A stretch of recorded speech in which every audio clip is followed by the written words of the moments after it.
శివుడంతటి వాడప్పుడు స్వామిమలై క్షేత్రానికి వెళ్ళి తన కుమారుడైన సుబ్రహ్మణ్యుడి దగ్గర పంచాక్షరీ మంత్రంలో ఉన్న రహస్యాల గురించి తెలుసుకుంటాడు. అలా తెలుసుకున్న రోజు మాఘ పౌర్ణమి.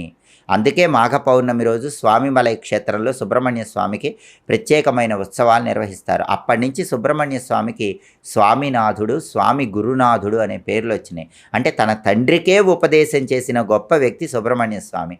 అందుకే మాఘ పౌర్ణమి రోజు ఓం స్వామినాథాయ నమః, ఓం స్వామి గురునాథాయ నమః, ఈ 2 సుబ్రహ్మణ్య నామాలు వీలైనన్ని సార్లు చదివినా సుబ్రహ్మణ్యుడి సంపూర్ణమైన అనుగ్రహానికి సులభంగా పాత్రులు కావచ్చు. ఇంతటి ప్రత్యేకతలు మాఘ పౌర్ణమికి ఉన్నాయి. సంవత్సరంలో వచ్చే 12 నెలల్లో వచ్చే పౌర్ణముల్లో కార్తీక పౌర్ణమితో సమానమైన ప్రాధాన్యత మాఘ పౌర్ణమికి కూడా ఉంది.